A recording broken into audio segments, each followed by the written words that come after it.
छगन भुजबळ यांच्या गळ्यामध्ये अखेर मंत्रिपदाची माळ पडली आहे। छगन भुजबळ यांनी आज मंत्रिपदाची शपथ घेतली आणि त्यामुळे महायुतीत नाराज असलेल्या भुजबळांची नाराजी आता दूर झाली आहे। तसंच त्यांनी सर्व महायुतीच्या नेत्यांचे आभार देखील मानलेले आहेत। बघूया।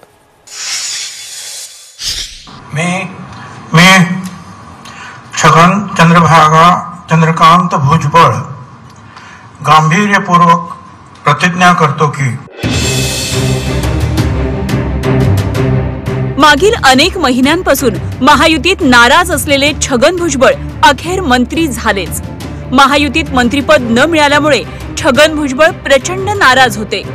जहां नहीं चैना वहां नहीं रहना असं म्हणत त्यांनी अनेकदा आपली नाराजी व्यक्त केली होती। मात्र जहां नहीं चैना म्हणणाऱ्या छगन भुजबळांना मंत्रीपद मिळाल्यानंतर आता नक्कीच चैन पडेल।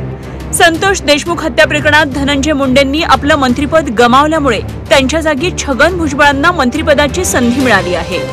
All is well where the end is well. शेवट चांगला ते सगळं चांगलं। कोणाला मिळत नाहीये।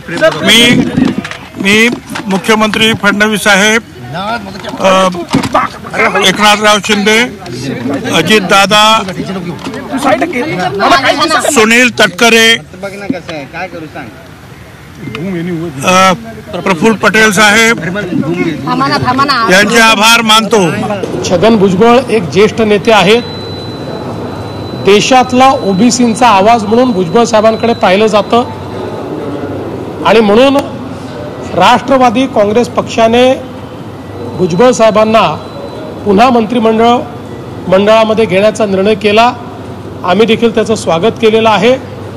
मला असं वाटतं की व्यक्तींबद्दल वेगवेगळ्या लोकांची वेगवेगळी मतं असू शकतात।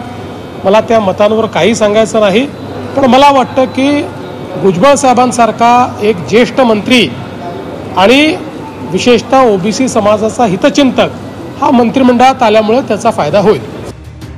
धनंजय मुंडेंनी मंत्रिपदाचा राजीनामा दिल्यानंतर कोणाची मंत्रिपदी वर्णी लागणार याची चर्चा सुरू होती। छगन भुजबळांना संधी मिळणार याची दाट शक्यता होतीच, मात्र तिकडे प्रकाश सोळंके यांचं देखील नाव चर्चेत होतं। मात्र या सर्व नेत्यांना मागे टाकत छगन भुजबळ यांच्या गळ्यात मंत्रिपदाची माळ पडली। सरकार स्थापनेनंतर छगन भुजबळांना डावलण्यात आलं होतं, त्यामुळे त्यांच्या कार्यकर्त्यांमध्ये नाराजीचा सूर कायम होता। तसंच फडणवीसांची देखील मंत्रिमंडळात त्यांना घेण्याची इच्छा होती असंही छगन भुजबळांनी बोलून दाखवलं होतं। त्यांच्या या वक्तव्याला फडणवीसांनी देखील दुजोरा दिला होता आणि त्यानंतर आता छगन भुजबळ हे मंत्री झाले आहेत। अनुभवी नेता के रूप में उनको जाना जाता है और आज उनका फिर से शपथ विधि हुआ है। मैं उनको बहुत बहुत बधाई देता हूँ और उनको शुभकामनाएं देता हूँ। उनके अनुभव का निश्चित रूप से सरकार को फायदा होगा। त्यांच्या समावेशाने देवेंद्र फडणवीस सरकार, आमचं सरकार प्रचंड मजबूत होईल आणि महाराष्ट्राच्या विकासाकरता जो संकल्प देवेंद्र फडणवीसजींनी विकसित महाराष्ट्राचा केला आहे त्या संकल्पाला साजेसं काम छगन भुजबळजी करतील अशी मला अपेक्षा आहे। सरकार स्थापन झाल्यानंतर मंत्रिपद न मिळाल्यामुळे छगन भुजबळ नाराज झाले होते। तसंच भुजबळ आता दादांची साथ सोडतील अशी देखील चर्चा राजकीय वर्तुळात सुरू झाली होती, कारण भुजबळांनी फडणवीस यांची देखील भेट घेत बंद दारात चर्चा केली होती। त्यानंतर जहां नहीं चैना वहां नहीं रहना असंही भुजबळ म्हणाले। मात्र मंत्रिपद मिळाल्यानंतर भुजबळांचे सूर बदलल्याचं दिसलं। अरे बघू, जहां नहीं चैना वहां नहीं, अरे बघू जहां नहीं चैना वहां नहीं, जहां पे नहीं वही रहना, ज्याचा शेवट चांगला ते सर्व चांगलं। चला देर आहे दुरुस्त आहे म्हणा। छगन भुजबळ यांचं मंत्रिमंडळात कमबॅक झालंय। छगन भुजबळ यांची ओबीसी चेहरा अशी ओळख आहे। ओबीसी चेहरा असल्यानं भुजबळांना मंत्रिमंडळात संधी दिल्याची चर्चा आहे। छगन भुजबळांची ओबीसी नेते अशी ओळख आहे। स्थानिक स्वराज्य संस्था निवडणूक तोंडावर आल्यात। ओबीसी मतदारांची नाराजी नको यासाठी भुजबळांना संधी दिली का अशी चर्चा सुरू आहे। उत्तर महाराष्ट्रासह मराठवाड्यातल्या बहुसंख्य मतदारांचा राष्ट्रवादीला फायदा होईल।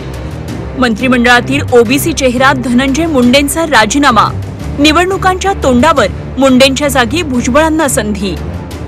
ओबीसीच्या दृष्टिकोनातून छगनरावजी भुजबळ यांचा मंत्रिमंडळात समावेश आवश्यक होता, पण ओबीसीचं आरक्षण आणि आरक्षणामधली घुसखोरी हे खरं तर ओबीसी नेते यांच्या समोरचे येऊ घातलेल्या पंचायत राज निवडणुकीच्या दृष्टिकोनातून एक आव्हानाचे प्रश्न आहेत।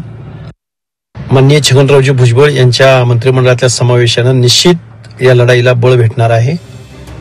मंत्रिमंडळात स्थान मिळाल्यानंतर छगन भुजबळांची नाराजी दूर झाली आहे। तसंच छगन भुजबळांसारखा अनुभवी नेत्याचा मंत्रिमंडळात समावेश झाल्यानं महायुतीला नक्कीच फायदा होणार आहे। मात्र दुसरीकडे भुजबळांच्या कमबॅक नंतर धनंजय मुंडेंची पुन्हा मंत्रिपदासाठीची वाट खडतर झाली आहे। ब्युरो रिपोर्ट झी 24 तास।